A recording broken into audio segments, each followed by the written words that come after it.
नमस्कार, मैं हूं आरजू और आप सभी देख रहे हैं ग्रैंड न्यूज। ग्रैंड न्यूज के इस खास कार्यक्रम में आप सभी का स्वागत है।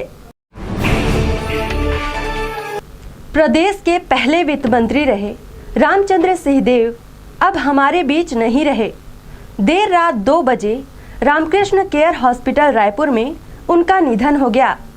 लगातार 2 अटैक आने के बाद उन्हें रायपुर के रामकृष्ण केयर हॉस्पिटल में वेंटिलेटर पर रखा गया था। शनिवार को बैकुंठपुर में राजकीय सम्मान के साथ उनका अंतिम संस्कार किया जाएगा। डॉक्टर रामचंद्र सिंहदेव बैकुंठपुर से 6 बार विधायक रहे थे।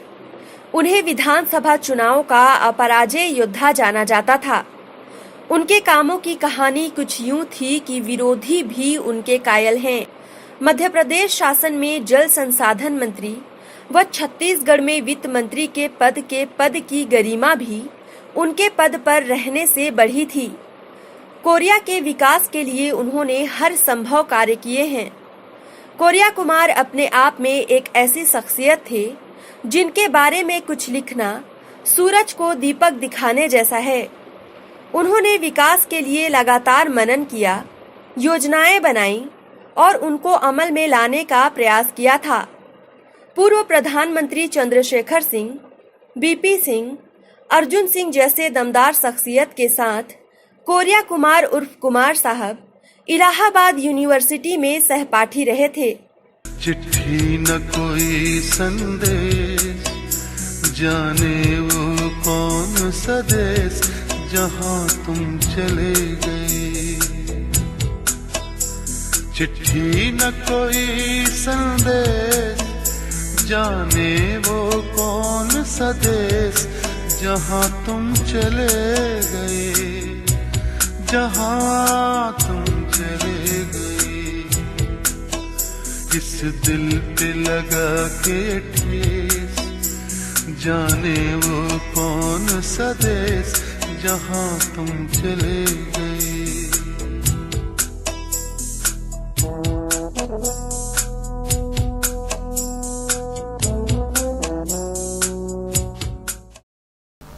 कुछ समय पहले हमने श्री सिंहदेव जी से कई मुद्दों पर बातचीत की थी। उस दौरान उन्होंने हमारे कई सवालों पर बेबाक जवाब दिया था। श्री सिंहदेव जी ने कहा था पद पाने के लिए उन्होंने कभी भी राजनीति नहीं की थी। राजनीति को हमेशा से उन्होंने जन सेवा के नजरिए से देखा है। आइए अपने ज़हन में एक बार फिर से उनकी यादें ताज़ा करते हैं और उनको श्रद्धांजलि अर्पित करते हैं। तो ये नसबंदी मामले में आपकी अपनी राय क्या है? देखिए, पहली बात तो ये है कि डॉक्टरों ने ऑपरेशन किया, दवाई सरकार ने दी, तो 2 तरह से उसको देखना पड़ेगा कि ऑपरेशन सही हुआ कि नहीं, और जो दवा थी उससे कितना क्या कहते हैं लोगों का जो मौत हुआ। तो सरकार तो दवाई सप्लाई की, तो इसमें तो सरकार का जिम्मेदारी है, उससे छूट नहीं सकते। डॉक्टरों ने ऑपरेशन किया, यदि ऑपरेशन में कोई गलती हो तो डॉक्टरों का वो है, परंतु दवाई अगर क्या कहते हैं, आज तो ये हो गया कि जितने लैब में ये दवाई गई उसमें सब में क्या कहते हैं वो जहरीली तत्व थी, तो सरकार की जिम्मेदारी तो छूट नहीं सकती। आपने दवाई खरीदी, आपने सप्लाई किया, तो आप किए। अब डॉक्टर का अगर ऑपरेशन करने में है तो उस हद तक उसकी गलती है। देखिए, ऐसा है, हम मूक नहीं बन के बैठे रहेंगे, आंख बंद करके बैठे नहीं रहेंगे, कान बंद करके। इतने आदमी मरे हैं, इसमें राजनीति का क्या सवाल है? सीधा जनता पूछ रही है, कांग्रेस नहीं पूछ रही, जनता पूछ रही कि क्यों आदमी मरे। आपने जो दवाई दी उसको आपकी गलती के लिए आपको क्या कहते जनता के सामने खड़ा होना पड़ेगा, राजनीति का कोई सवाल ही नहीं है। आर्थिक स्थिति तो बहुत ही क्या कहते हैं चिंताजनक है। इन्होंने खर्चे बढ़ा लिए, आमदनी बढ़ाई नहीं, और आगे चल के तो और भी तकलीफ आएगी। इलेक्शन जीतने के लिए इतने सारे इन्होंने हथकंडे किए जिसमें पैसा ना जाए, पैसा खर्चा हुआ बिना कोई उसके फ़ायदा के, केवल इलेक्शन जीतने के लिए बहुत सारे उन स्कीमों में बहुत पैसा, उस स्कीम में बहुत पैसा। मैं तो 3 साल था छत्तीसगढ़ का फाइनेंस मिनिस्टर। बंद करो यार को, केंद्र से कांग्रेस सरकार ने बहुत पैसा दिया। मैं था तो मुझे 800 करोड़ मिलते थे, 16 योजनाएं थी केंद्र की। आज इनको 12,000 करोड़ साल में मिलता है। 10 साल में करीब 1 लाख करोड़ मिला, उसका ये हिसाब भी नहीं दिए। और आज जो स्थिति बनी है इसीलिए बनी है कि इन्होंने कभी ये नहीं देखा कि ये जो अनाउंसमेंट करते हैं उसके पीछे कितना, क्या कहते हैं, खर्चा लगेगा। अब आगे स्थिति और गंभीर होने वाली है, एक चीज़। दूसरा, इनके जो आमदनी के स्रोत थे कम से कम 2-3 हज़ार बढ़ सकते थे यदि ये सही रूप से उन पर क्या कहते करते। तभी इनका जो खर्चा है वो तो राजाशाही है। मेरे समय में एक गाड़ी थी, क्या कहते, सफारी स्पीकर के पास एक गाड़ी, आज सैकड़ों गाड़ी है। हमारा एक गाड़ी के चलते आज एक सेक्रेटरी के पास 4-4 बड़ी गाड़ी हैं। तो ये तो राजाशाही है। ये कोई, क्या कहते हैं, गरीब का प्रदेश में इस तरह का करना मैं तो समझता हूँ बहुत ही अन्यायपूर्वक है। दूसरी, जो असमानता बढ़ती जा रही है साधारण आदमी में और ऊपर के 2% में, ये बहुत घातक होगी। ये जनता ज़्यादा दिन बर्दाश्त नहीं करेगी। मंत्रिमंडल में जब भी कभी विस्तार हुआ है छत्तीसगढ़ में, कभी कोरिया का चेहरा नहीं आया है। क्या उपेक्षा होती रही है, आप मानते हैं? देखिए, 3 साल तो ऐसा है, मेरे ऊपर आरोप था कि सब पैसा कोरिया ले जा रहे हैं। विधानसभा में आरोप था कि मैंने किया भी। अब क्या, पिछले 10 साल में यहाँ अपेक्षा तो हुई, परंतु यहाँ के जनप्रतिनिधियों ने भी कुछ कोशिश नहीं की कि यहाँ का विकास हो। दोनों की गलती है। जनप्रतिनिधियों ने विकास की तरफ नज़र नहीं डाली। चावल योजना पे अब केंद्र का साया मंडरा रहा है। केंद्र सरकार जो देश के प्रधानमंत्री हैं वो चाहते हैं कि ये जो चावल योजना चल रही है 1 रुपये, 2 रुपये, 3 रुपये किलो, उसको बंद किया जाना चाहिए। आदमी निकम्मा हो रहा है। आपकी क्या राय है? देखिए, गरीब को मदद करना चाहिए। उसको ऐसा नहीं करना चाहिए कि केवल सरकार की तरफ अपना, क्या कहते हैं, सरकार की मदद से आगे बढ़ने की। उसको अपना भी करना होगा, उसके लिए सहयोग दे सरकार। परंतु ऐसा भी नहीं करना चाहिए कि उसको वो देखे कि सब कुछ हमारे लिए सरकार करेगी। अजीत जोगी हमेशा से अपने कुछ अलग अलग का, देखो पॉलिटिकल बात नहीं करूँगा। No political talk. आप ये पूछे आगे किसान का क्या होगा। पॉलिटिक्स नहीं करूँगा मैं, पॉलिटिक्स बात नहीं करूँगा। आप ये पूछो ना, आप इतने साल से राजनीति, नहीं, आप ये पूछो ना कि आगे किसान की, इस साल मेरे हिसाब से 30-35% किसान का धान सरकार खरीदेगी। इससे ज़्यादा नहीं, बहुत होगा तो 40% वो खरीदेगी 13 रुपये 75 पैसे पे। इन्होंने वायदा किया था 21 रुपया और 3 रुपया, 24 रुपया। तो 24 रुपया के अगेंस्ट ये 13 रुपया 75, तो ये तो बहुत बड़ा समझ लीजिए अन्याय समझिए। दूसरा, वो जो 60% बचेगा वो क्या होगा? वो मार्केट में आज 11-12 रुपये में बिक रहा है, और जैसे धान की फसल और आएगी वो और घट के, क्या कहते हैं, घट सकता है। इस हालत में किसान के घर से पैसा जाएगा, वो कमाएगा नहीं। 40% धान खरीद के और 60 जो बाकी है उसका मूल्य नहीं मिलेगा, तो अगले साल किसान ये हाइब्रिड वगैरह बोने में उसको हिचक होगी। आज मजदूरी बढ़ गई, फर्टिलाइज़र का दाम बढ़ गया, इसका बढ़ गया, और धान का दाम गिर गया। तो किसान इस साल कर्जायित होगा। अगले साल वो क्या करेगा? तो किसान का भविष्य अंधकारमय है। ठीक, देखिए, राजनीति तो मैंने छोड़ दी। विकास 45 साल का अनुभव है, ज्ञान है। छत्तीसगढ़ ने और प्रदेश की सरकारें भी हमसे सलाह लेती हैं। बंगाल का है, अरुणाचल है, ये, परंतु सवाल ये उठता है कि विकास को समझने का नेताओं को क्या कहते हैं कैपेबिलिटी हो कि विकास किसे कहते हैं। विकास माने कि आगे के 50 साल के लिए सोचना पड़ता है, वो सोचने में किसी की शक्ति नहीं है। इसलिए जो काम हो रहा है वो ऐसा हो रहा है कि जो 2-4 साल या इलेक्शन के लिए फ़ायदा हो। सिंचाई से छत्तीसगढ़ का कल्याण होगा, 80% लोग गांव में रहते हैं किसानी का, परंतु दुख के साथ कहना पड़ता है कि सिंचाई का रकबा बढ़ रहा है इनके खातों में।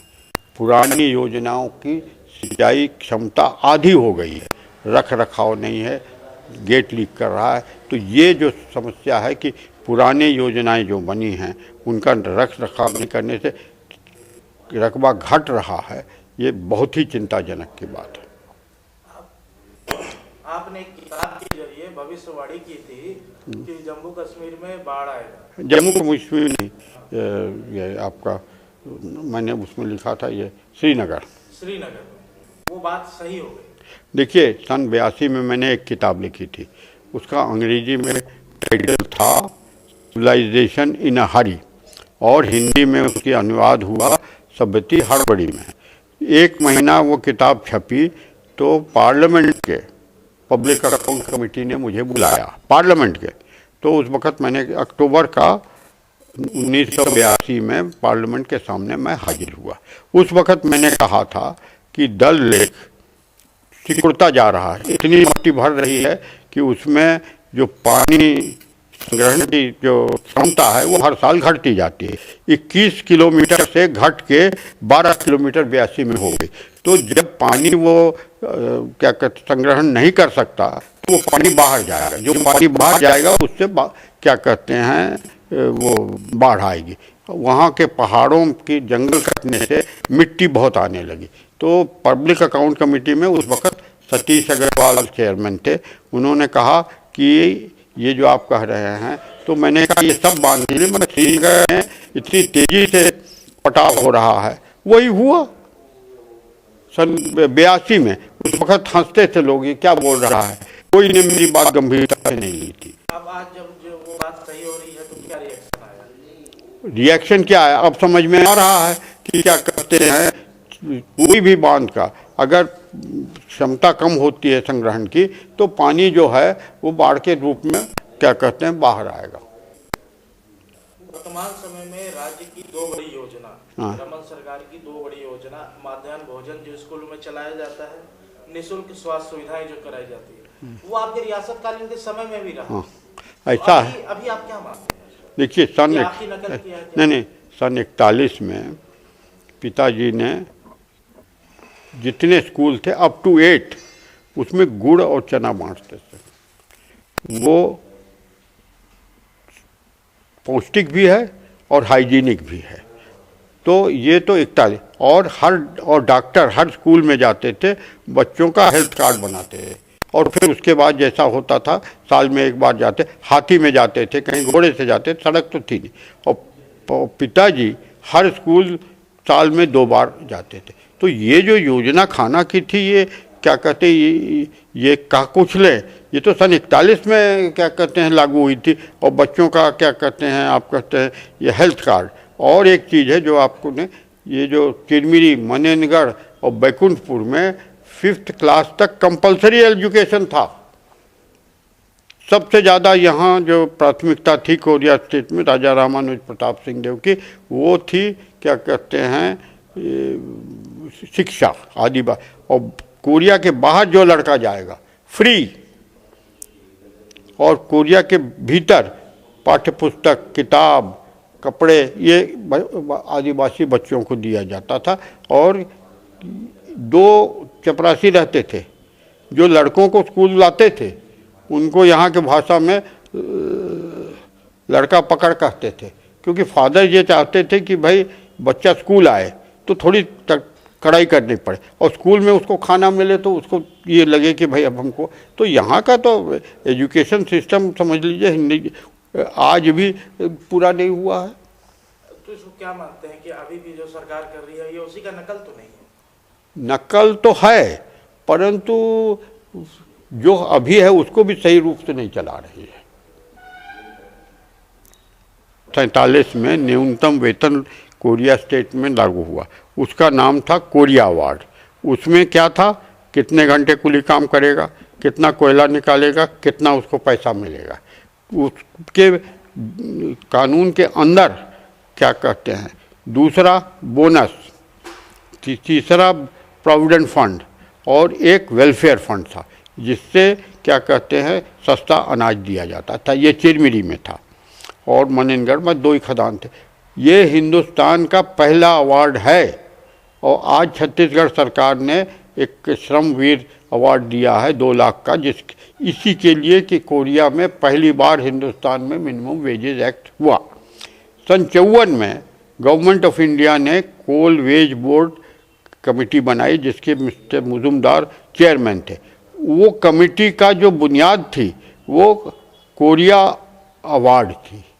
कोरिया अवार्ड के तहत उसको बनाया गया। तो अभी मैं आपको एक चिट्ठी दूंगा कृष्णपाल सिंह की, जिन्होंने he was a labour leader, यहाँ मंत्री थे, फिर गवर्नर हुए वहाँ के आपके गुजरात की। उनकी चिट्ठी है, वो मैं आपको दूंगा। तो उसमें मैं तो कलकत्ते में था, बहुत कम्युनिस्ट पार्टी में था, ज्योति बाबू से दोस्ती था जो चीफ मिनिस्टर थे बहुत दिन तक। तो उनको मैंने कहा, बंगाली में बोलूं कि हिंदी में?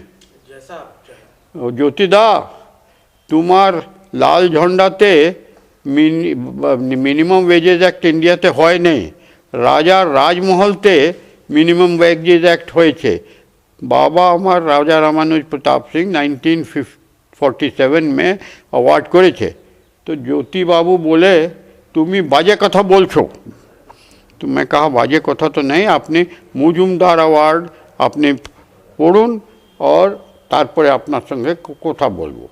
तो 2 महीने बाद मिले। तो मैं कहा ज्योतिदा कि अरे तुम्ही तो सत्य बोलले, राजा राजमहलते হয়েছে, तुम्हार बाबा तो विलक्षण लोक।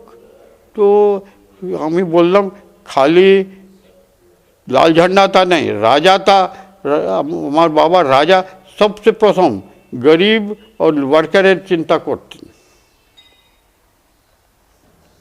वो किताब दूं, लौटाओगे? पढ़ के जी, कोरिया का इतिहास आपकी नज़र में क्या है? देखिए, हमारे जो पूर्वज थे वो मैनपुरी के थे, ये आगरा के पास है। और हमारा जो थे वो पृथ्वीराज चौहान के जनरल थे, उनका नाम था खंडा राय। 2 जनरल थे, चामुंड राय और खंडा राय। तो हम लोग उनके वंशज के हैं। ये 17वीं शताब्दी में हम लोग के पूर्वज गए थे जगन्नाथपुरी लौटते हुए। लौटने के बाद इसी रास्ता से आ रहे थे, तो यहाँ एक कोल राजा था, उसको परास्त करके हम लोगों ने राजधानी बनाई। एक गांव था चिरमी, और दक्षिण में कोल राजा था, उत्तर में क्या कहते हैं बालंदों का राज था। बालंद ये सीधी के थे, ये उत्तरी सरगुजा उत्तरी कोरिया का इनका राज था। तो पहले हमारे पूर्वज थे, उनका नाम था धारामल शाही। यूपी में चौहानों का टाइटल शाही होता है, शाह नहीं, शाही। तो धारामल शाही ने यहाँ चिरमी से फिर वो धौरपुर एक जगह है, वहाँ नगर से फिर वो क्या कहते हैं सोनहत राजधानी हुई। तो हमारा ये 14वां पुष्ट है। और हम लोगों के जो पूर्वज थे उन्होंने हमेशा यहाँ की जो रीति रिवाज थी आदिवासियों की, उसको हम लोगों ने भी ग्रहण किया। अपना तो था, उसके अलावा यहाँ का जो रीति रिवाज था और हमेशा कोशिश की कि आदिवासियों को आगे बढ़ाया जाए। ये बैकुंठपुर में राजधानी 1900 में आई और हमारे बाबा राजा प्राण सिंह यहाँ के राजा हुए।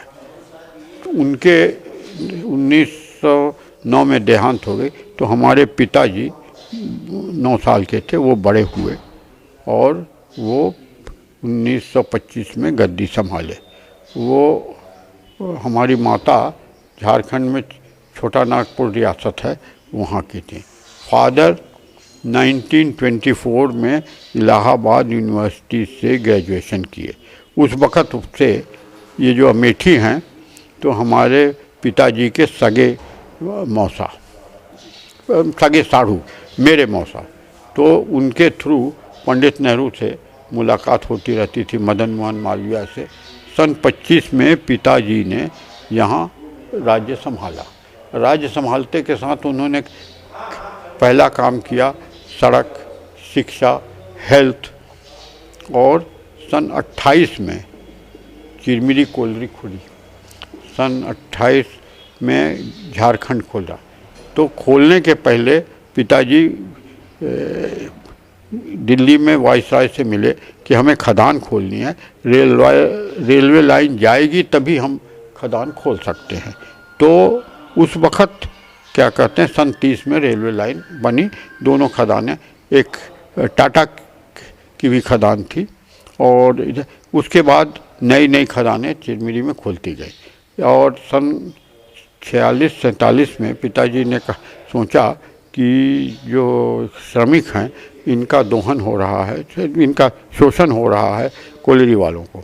तो उन्होंने फिर अपना कानून बनाया जिसको कहते हैं मिनिमम वेजेस एक्ट का कोरिया अवार्ड। कितने घंटे कोई काम करेगा, महिला खदान के भीतर नहीं जाएगी, कितना कोयला का काम करेगा तो क्या पैसा मिलेगा, बोनस क्या मिलेगा, प्रोविडेंट फंड क्या मिलेगा, वेलफेयर, चावल ओगल सबको क्या कहते हैं सब्सिडाइज जो आज कह रहे हैं वो फादर ने 47 में शुरू कर दिया था। 46 में यहाँ पंचायती राज भी हुआ। और क्या कहते हैं जो राउंड टेबल कॉन्फ्रेंस हुआ था सन 31 में, तो पिताजी गए थे गांधी जी के साथ दिल्ली कहता हूँ वहाँ आपका लंदन। तो वहाँ वो मिले हैरोल्ड लास्की से जो उस समय विश्व के सोशलिस्ट लीडरों में सबसे बड़े माने जाते।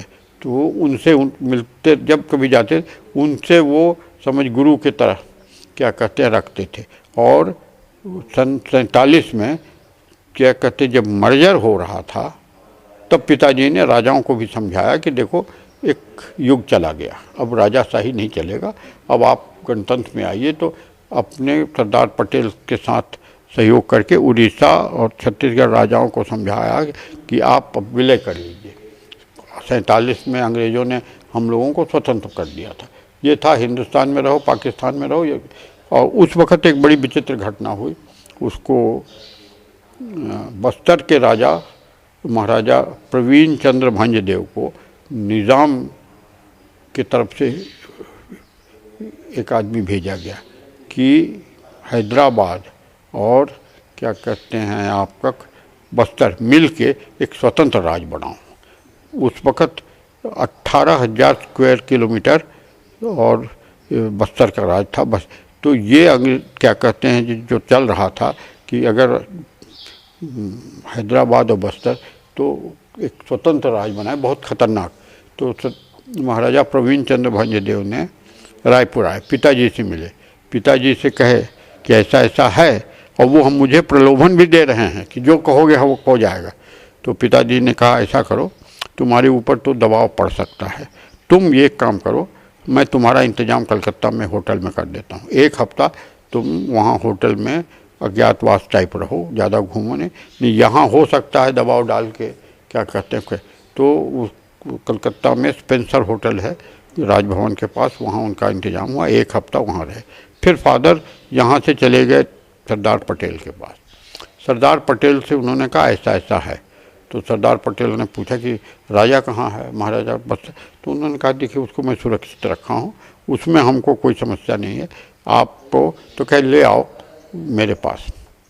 तो फिर जब 1 हफ्ता हो गया तो रायपुर आए, रायपुर से फिर नागपुर से हवाई जहाज़ से दिल्ली महाराजा प्रवीण चंद्र भंजदेव को सरदार पटेल के पास ले गए।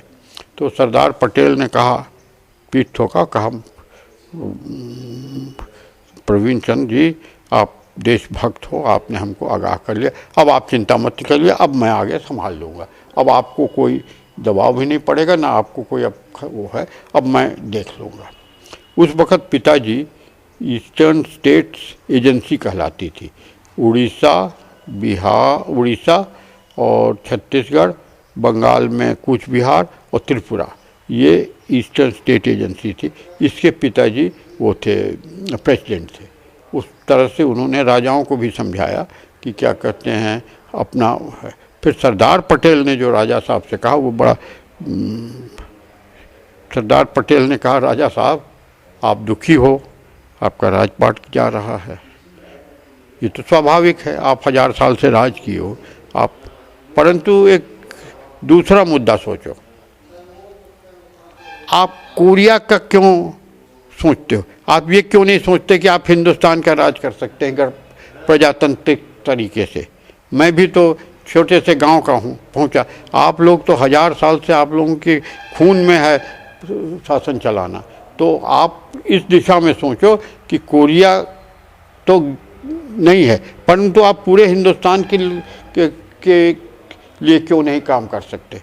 तो पिताजी ने कहा आपने जो कहा वो ठीक है, मगर मेरी उम्र है, और फिर ऐसा है कि अब हम लोग राजाशाही रहे, करने का तरीका है और रहते, तो मगर मेरे लड़के जो हैं उनको अगर कोरिया की जनता बुलाएगी तो वो राजनीति में आएंगे, अब मेरे लिए क्या करें? फिर उनको गवर्नरशिप ऑर्डर हुआ, तो उन्होंने कहा देखिए मैं मूर्ति की तरह नहीं रह सकता, मैं राजा रहा, कलम की ताकत थी, अब मैं गवर्नर क्या, वो मूर्ति तो ऐसा। तो उसके बाद 54 में he died, he was very young, he was 54। तो फिर उसके बाद क्या हुआ कि मैं कलकत्ता में बिज़नेस करने लगा, मैं और छोटे बड़े भाई, फिर 16 साल बिज़नेस किए, अच्छे किए, कोयला खदान भी था, बॉक्साइट का था कलकत्ता में, राइस मिल का। फिर एक दिन मुझे चिंता हुई कि मैं शादी तो कर नहीं रहा हूँ, क्या करूँगा पैसा? तो क्या कहते हैं ऐसा करूँ कि मैं चलूँ। तो भाई से कहा, मैंने कहा कैसे मैं संभालूँगा, तो सब तुम चले जाओगे ऐसा? कहे दो तीन दिन तुम सोचो। 3 दिन के बाद फिर मैं गया, तो उन्होंने कहा ठीक है, अगर तुम राजनीति में जाना चाहते हो, तो हमारे भाई का नाम था महेंद्र प्रताप सिंह देव, तो तुम एक चीज़ का मुझे वायदा करो कि तुम कोई क्या कहते हैं बिजनेस नहीं करो, क्योंकि कोई नेता अगर बिजनेस करेगा तो ईमानदारी कहीं ना कहीं उसकी क्या कहते खटक जाएगी। तो उन्होंने कहा तुम विश्वास हमको, मैंने कहा ठीक है, मैं भाई मेरे पास पैसा उसका ब्याज से चलेगा, वो चलेगा, मैं कर लूँगा कोई। उनका वो छोड़ के मैं यहाँ आया। यहाँ मैं आया था पार्लियामेंट इलेक्शन के लिए, सीधी से जुड़ा हुआ था कोरिया।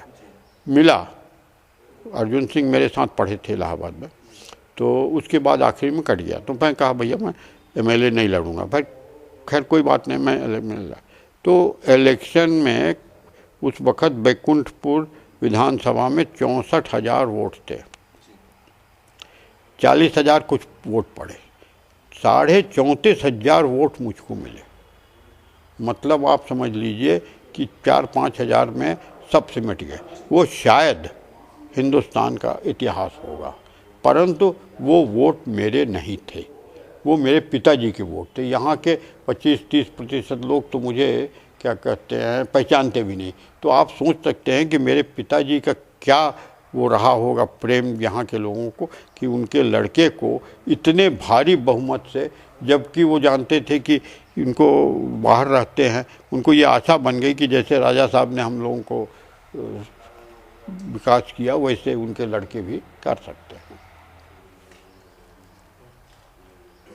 आप जिस समय जल संसाधन मंत्री थे, देश विदेश में आपकी ख्यातियाँ हुई, क्या था काम करने का तरीका? देखिए, काम करने का तरीका तो नहीं था, सोच थी। सोच ये थी कि बड़े बड़े बांध बनते थे, भाखड़ा नंगल।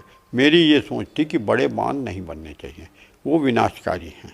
और कोई इंजीनियर नहीं बताता कि एक जो बांध होता है वो सब दिन के लिए नहीं होता, उसका यूज़फुल लाइफ होता है। क्यों? उसमें जो मिट्टी भरती जाती है तो जल का जो संग्रहण है वो कम होता है। तो मेरा कहना यही था कि बड़े बांध मत बनाओ, छोटे बांध बनाओ।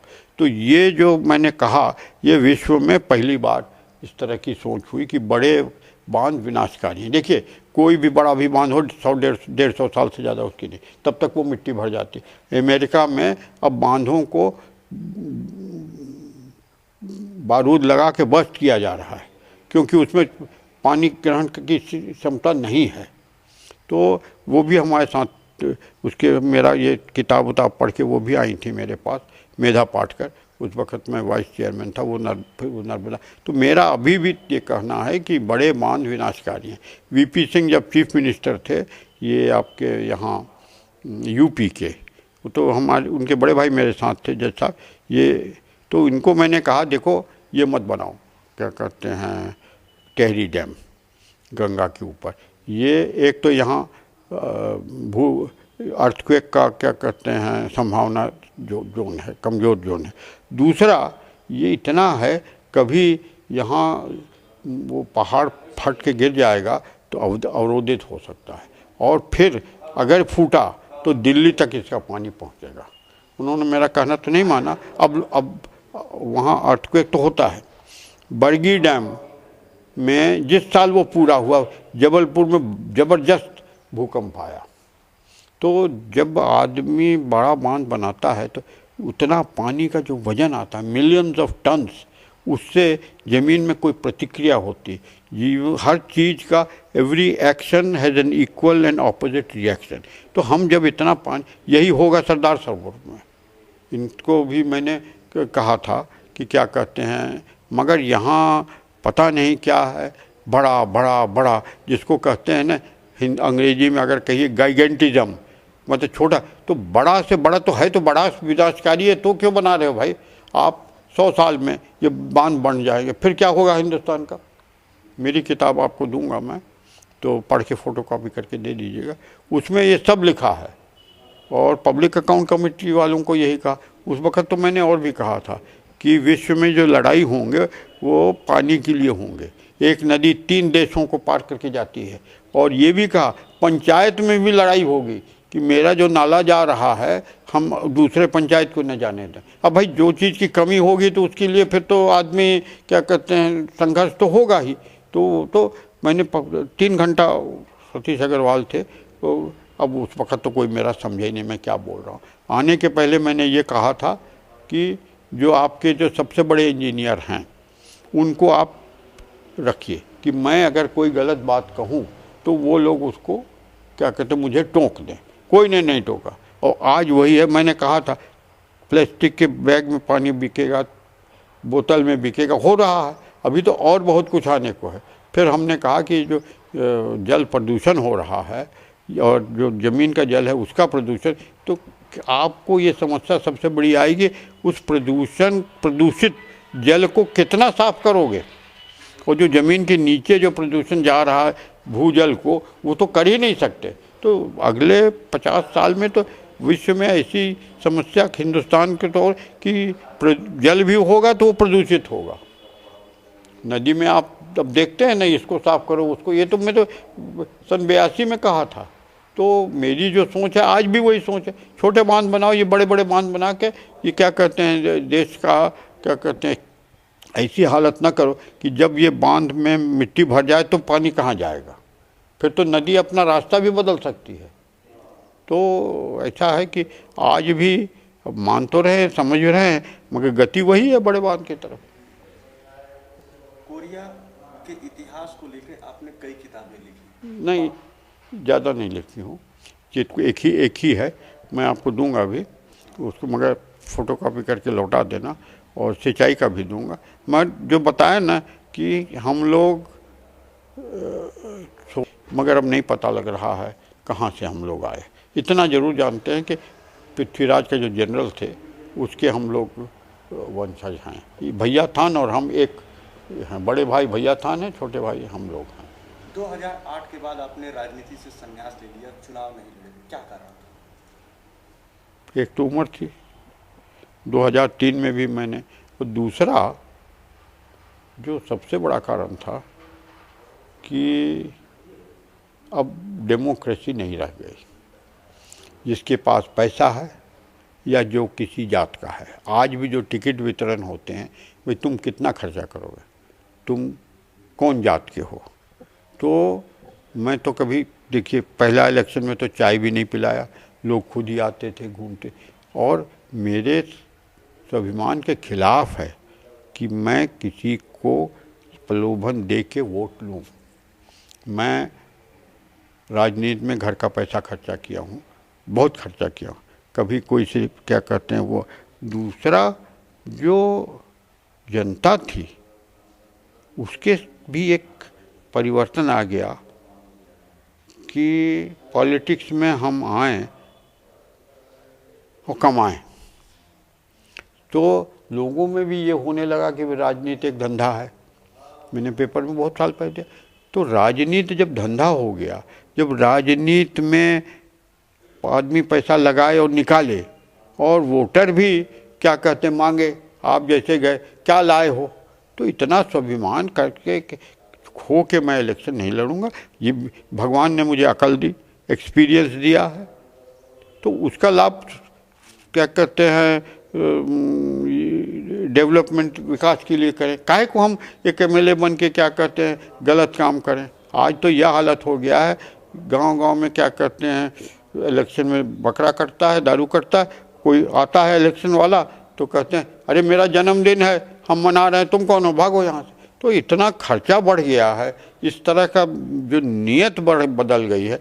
जो आदमी जो स्वाभिमानी होगा, विद्वान होगा, ईमानदार होगा, वो क्या कहते हैं अब राजनीति करने में उसको तकलीफ होगी, क्योंकि वो जनता भी क्या कहते उसका वो सम्मान नहीं करती। हम काम कराएंगे, तुम हमको कहोगे, विकास करेंगे, सब करेंगे, परंतु ये कहो कि इलेक्शन में तुम्हारे क्या कहते हैं हाथ जोड़ के खड़े रहें और कहें कि क्या कहते हैं वो हमसे पूछो तुम कि क्या लाए हो। तो ये तो पंचायती राज में पंच तक पहुंच गया। तो कहाँ का राजनीति है, कहाँ की गणतंत्र है, प्रजातंत्र तो रह ही नहीं गया। 1.1% people contest elections in India. तो कहाँ का डेमोक्रेसी है, कहाँ का प्रजातंत्र है। प्रजातंत्र तो होता है का फर्स्ट प्रिंसिपल है इक्वल अपॉर्चुनिटी टू ऑल। कहाँ है, कहाँ। अच्छा, जो पैसे वाले आएंगे तो कानून भी बनाएंगे अपने हित का, वो गरीब का टुकड़े देंगे कि भाई तू टुकड़ा लो मैं अरब लूँगा। तो ये जो स्थिति है ये इतनी खतरनाक है, और इसी के चलते क्या कहते हैं विकास भी नहीं होता, क्योंकि सही आदमी चुन के आते नहीं। जो आते हैं वो यही देखते हैं कि पैसे वालों का किस तरह से क्या कहते हैं लाभ हो। तो 1 और 2% पीपल तो 99% पीपल की ज़रूरत है। अब आप सोचो छत्तीसगढ़ में 6.5 लाख हेक्टेयर ज़मीन ये वो बिल्डर ये माफिया फाफिया ले लिए। तो गरीब की तो ज़मीन है, वो पैसा नहीं रख सकता। तो ऐसा है कि साहब जब तक छोटा आदमी इलेक्ट होके नहीं आएगा, वो छोटे आदमी का विकास का या हित का नहीं सोचेगा। बड़े आदमी आएंगे, वो बड़े उनको बड़े कारखाने बड़ी चीज़ें दिखेंगी, मगर 80% जो गांव में रहता है उसका विकास तो छोटे कामों से होगा, उसके ऊपर किसी का ध्यान नहीं। इसलिए ऐसा है, स्वाभिमान से रहते हैं, घूमते फिरते हैं, सबको सलाह देते। बंगाल गवर्नमेंट भी सलाह लेती है, वहाँ जहाँ होता है मध्य प्रदेश भी, यहाँ भी। तो मेरा ज्ञान, मेरा अनुभव और ईमानदारी तो करता हूँ। क्या कहते हैं लोगों को जितना भी कम बेसी। ये तो 2 नौकर हैं हमारे पैलेस में, कहाँ कहाँ घूमेंगे। दूसरी चोरी हो चुकी है 2 बार। तो इसलिए हम लोग भाई देखिए आर्थिक स्थिति से तो वो नहीं है कि हम 15 नौकर रखें। अच्छा, आदमी आते हैं जाते हैं, चोरी होता है। जब आदमी देखता है तो उसको लगता है कि चोरी हो सकती है, उसी में चोरी हुई, इसलिए हम लोग उसको क्या कहते हैं। अब आदमी भी नहीं है, कहाँ कौन देख तो रहे हो कि किस हालत में। मैं आता हूँ तो बिजली जलती है, नहीं तो कुछ नहीं है। अच्छा, ये पूछिए, ऐसा है मर्जर हुआ तो सब राजाओं ने, ज़्यादातर लोगों ने बहुत कम रकम दी। पिताजी ने 1-1 पाई दिया, 1 करोड़ 20 लाख रुपए दिया। और रविशंकर शुक्ल नहीं थे, कोई किसी ने कहा, हमारे फादर के भाई ने कि भाई थे चचेरे थे, कि आप काहे रुपया दे रहे हैं। तो एक शब्द उन्होंने कहा, पूत सपूत तो धन संचय काहे का, पूत तो कपूत तो धन संचय काहे का। तो CPN बरार गवर्नमेंट को उन्होंने 1,20,00,000 रुपए दिया और एक शर्त रखी सरदार पटेल से भी कहा कि ये पैसा कोरिया में खर्चा होगा, विकास के लिए। कोरिया का पैसा है, कोरिया में खर्चा, मगर वो नहीं हुआ। हमने तो वसूल कर लिया, मंत्री बन के खूब पैसा। आप उसको सही समझिए गलत समझिए। उस वक्त गवर्नमेंट ऑफ इंडिया का क्या बजट था मालूम है? अभी वो शायद बोले थे, क्या नाम है, चिदम्बरम, 197 करोड़। सन 47 में 1 करोड़ कितना होता है? अच्छा, अब दूसरी बात बताऊं, हमारा हिस्सा 20 लाख होता, पिताजी देते। तो 4 भाई हैं, तो हम क्या करते, ब्याज में डाल देते और कम्बल ओढ़ के सोते। वो जो नहीं दिया वो हमारे लिए सबसे बड़ा वरदान हुआ कि हमने संघर्ष किया और आगे बढ़े। और ये भी हुआ कि सब ने कहा इतना ईमानदार आदमी है, उसका फ़ायदा मिला मुझको। अच्छी छवि बनी हैं? अच्छी छवि बनी। हाँ, बचपन हमारा बीता शिलोंग में, आसाम का। हम 5 साल के थे तब हम शिलोंग में पढ़े। 8 साल के हुए तो राजकुमार कॉलेज में पढ़े, ये रायपुर का। हमारा प्रिंसिपल अंग्रेज था मगर सब समाजवादी था। हम 11-12 साल के बच्चे थे। सरगुजा महाराज जो TS सिंह देव हैं ना, इनके फादर जो चीफ सेक्रेटरी थे और महाराजा भी थे वो, और ऐसे 3-4 लड़के हम लोग रायपुर सेंट्रल जेल जाते थे कैदियों को पढ़ाने। विश्वास होगा हैं? 12 साल। अच्छा, उस वक़्त रायपुर सेंट्रल जेल से राजकुमार कॉलेज काफ़ी दूर था, अंधेरा हो जाता था, बस्ती थी। तो हम लोग संडे मॉर्निंग को उसकी वाइफ ले जाती थी गांव में दवाई बांटने। शाम को क्या कहते हैं, बगल में डंगनिया गांव था, इतवार को दवाई बांटते थे सुबह, शाम को तालाब खोदते थे। आज भी जो डंगनिया का तालाब है, राजकुमार कॉलेज के लड़के, स्टाफ और वो कर्मचारी सब मिलके हमने खोदा है।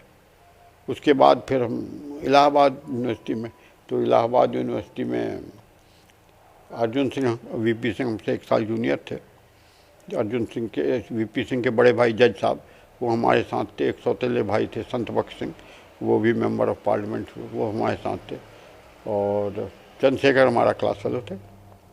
हम लोगों ने RSS के खिलाफ वो किया था, खूब मार पड़ी थी। चंद्रशेखर की अंगली अभी भी है। तो रायपुर आए, मैं कहा भैया ये क्या, अरे यार उसी दिन की क्या कहते हैं, मैं हमारे को डंडे जो पड़े थे इन्होंने भी मारे। अब हम लोग तो भाग गए, ये तो भाई डंडा छीन के मारे। तो उस वक़्त क्या कहते हैं, आप समझ लीजिए कि सन 47 से 51 तक में था। और 2 दोस्त तो प्राइम मिनिस्टर हुए, चंद्रशेखर और VP सिंह। अर्जुन सिंह होते होते बच गए। जब नरसिम्हा राव हुए तो इनका भी नंबर 2 थे। अब किसी कारण से ये मुरली मनोहर मेरे 2-3 साल, और वो मेरे बड़े भाई के साथ थे, क्या नाम है, नारायण दत्त तिवारी। और भी बहुत सारे जो पॉलिटिशियन हुए उस वक्त। इलाहाबाद यूनिवर्सिटी का IAS और पॉलिटिशियन दोनों इंडिया में टॉप थे। और मैं यूनिवर्सिटी का वाइस प्रेसिडेंट था। प्रेसिडेंट भी हो जाता मगर वो MSc का लास्ट ईयर था, उसके बाद छोड़ दिया, नहीं तो अगले साल मैं प्रेसिडेंट भी हो जाता। उस वक़्त इंदिरा जी वगैरह से खूब मुलाकात होती थी। हम लोग उनको इलाहाबाद बुलाते भी थे, पंडित नेहरू भी आते थे, शेख अब्दुल्ला। इलाहाबाद यूनिवर्सिटी, तो Allahabad was a political centre, political centre के सब आते थे। और यूनिवर्सिटी का जो ये क्या कहते हैं, ये students union, it was a major. हम लोग जाते थे लखनऊ, तो वल्लभ भाई पंत थे, वल्लभ भाई नहीं, क्या पंत साहब थे प्राइम मिनिस्टर, चीफ मिनिस्टर, ऐसे मिल लेते शास्त्री जी से खूब। तो बचपन का जो एक्सपीरियंस था इलाहाबाद का, वो काम तो आया हमारे। बताया ना कि अब 2 प्राइम मिनिस्टर बने, एक क्या कहते रह गए। अच्छा, संत VP सिंह के एक सौतेले भाई थे संत बख्श, वो 10 साल MP थे। ये क्या कहते हैं, पार्लियामेंट में जो फॉरेन अफेयर्स का था वही शुरू करते थे। अब VP सिंह तो जूनियर थे, तो भाई बहुत आगे बढ़ गया यूनिवर्सिटी में। और तो वहाँ फिर कलकत्ता गया, तो कलकत्ता में यूनिवर्सिटी में भी था, 1 साल पढ़ा, फिर छोड़ दिया। वहाँ हमारे साथ ये थे, क्या नाम है, स्पीकर जो थे ना, शोभनाथ चटर्जी, ये हम लोग एक ही क्लास में थे। फिर हमारे वकील भी बने। और कब कम्युनिस्ट पार्टी में था, कम्युनिस्ट पार्टी ने खूब घुमाया हमको, ईस्टर्न यूरोप, रशिया, क्या कहते हैं, चाइना। और फिर आया तो मैंने एक किताब लिखी कम्युनिज्म पे, तो पार्टी से निकाल दिए किताब। मैंने लिखा कि कम्युनिज्म में कुछ नहीं रखा, ये कम्युनिज्म है मिथ, तो निकाल दिया, निकालना हो गया। सब पार्टी घूम आए। यहाँ संवित सरकार थी, उसमें गोविंद नारायण सिंह का मैं मंत्री था। वो खींच लो, मेरा 18 विभाग थे, खींचो। हाँ, वो ज़्यादा नहीं, 4-5 महीना तक। और मैं 9 महीना हुआ था MLA बने कलकत्ता दिए, तो मतलब विश्वास था तब तो दिए। खूब काम किया साहब, 9 महीना सबकी पॉलिसी बनाया, सब ठाठ से घूमते थे पूरा मध्य प्रदेश। एक हवाई जहाज, 3 मंत्री थे केवल, chief minister, deputy chief minister, मैं, ज़्यादा नहीं, 4-5 महीने। तो ऐसा है कोई चीज़ की वो मगर भगवान की कृपा से कभी कोई उंगली नहीं उठाया। इस बात की खुशी है आपको? बहुत खुशी है साहब, कोई मजाक थोड़ी होता है कि साहब इतना लंबा राजनीतिक कैरियर में कोई उंगली नहीं उठाए। अबे गलती भी तो हो सकती है, भगवान की कृपा है।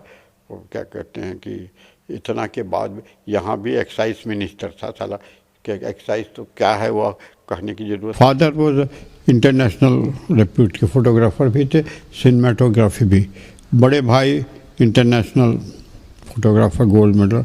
भतीजा भी मेरा, मैं भी फोटोग्राफी करता था। वो लोग सब वाइल्ड लाइफ वाले थे, हम ग्लैमर फोटोग्राफर।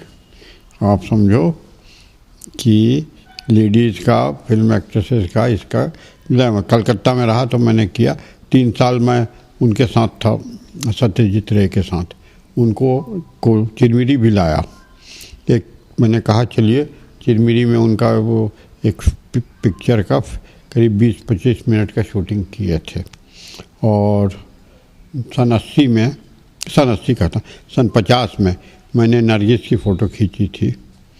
नरगिस का कहना था, सुनील दत्त का, one of the best pictures taken. ये बंगाल में सुचित्रा सेन थे। इसी तरह से और बहुत मैंने फ़ोटो जो खींची, तो कुछ लोग उनमें से एक्ट्रेस भी बन गए। और ग्लैमर में इंडिया में वन ऑफ द में मानते थे लोग। मुंबई से आते थे लेडीज फ़ोटो खिंचाने कलकत्ता। फोटोग्राफी के दौरान ऐसी कोई घटना नहीं घटी। ये ज़रूर है कि मैंने खुद एक बंगाली पिक्चर बनाई थी, चला चल। 75 उस वक्त तो सस्ते में बनी थी, घाटा हुआ था। हिंदी में वो किसी और ने बनाई, वो सुपर हिट थी, सफ़र। क्या कहते हैं, एक फिर ये पॉलिटिक्स में आया तब ये ग्लैमर फोटोग्राफी। मगर आज भी जिसका मैं फ़ोटो खींचता हूँ उससे ये कहता हूँ, भगवान चाहा तो ये जीवन का आपका सबसे अच्छा फ़ोटो होगा। और बहुत लोगों ने कहा साहब ऐसा फ़ोटो, तो फोटोग्राफी है, करता हूँ, मगर अब शायद लिमिटेड वे में। और पोर्ट्रेट और ग्लैमर कलकत्ते में बहुत खींचा साहब। 2-3 हमारे जिनकी फ़ोटो खींचा, अच्छे अच्छे हीरोइन बन गई। मगर वही लोग पूछते हैं कि आप, अच्छा अभी मैंने 5 साल से साड़ी डिज़ाइनिंग की है। तो चंद्रपुर एक इलाका है, वहाँ का वीवर इंडिया में वन ऑफ द टॉप में है। तो उनका साड़ी तो सब होता था, डिज़ाइन और कलर नहीं मिलता था। तो 6-7 साल से कर रहा हूँ। तो मेरी डिज़ाइन अब बम्बई, कलकत्ता, क्या कहते हैं, दिल्ली, साउथ खूब चलने लगी। और हर 3-4 महीने में उनसे कहता हूँ कि डिज़ाइन बदलो। ज़माना बदल गया कि पुराना जो डिज़ाइन था वो चलेगा। तो कलर कॉम्बिनेशन आज भी रायपुर में वो दुकान है, ये योगिता, तो उसने तो वो कहता है वो कि चंद्रपुर का नक्शा बदल गया। पहले हम लोग साड़ी बेच नहीं पाते थे, अब जो लूम पे है साड़ी वो बिक जाती है, ऑर्डर मिलते हैं। और क्या एक आदमी को चाहिए साहब, दूसरों का विकास हो, अपना विकास तो साथ सभी करते हैं। इससे तो अब फोटोग्राफर इज़ एन आर्टिस्ट, जो आर्टिस्ट होता है वो सब लाइन में उसकी, तो ये मैंने क्या कहते हैं डिज़ाइनिंग के लिए तो आज बस इतना ही। नमस्कार। चिट्ठी न कोई संदेश, जाने वो कौन सा देश जहाँ तुम चले गए। चिट्ठी न कोई संदेश, जाने वो कौन सा देश जहाँ तुम चले गए, जहाँ तुम चले गए। इस दिल पे लगा के ठेस, जाने वो कौन सा देश जहाँ तुम चले गए।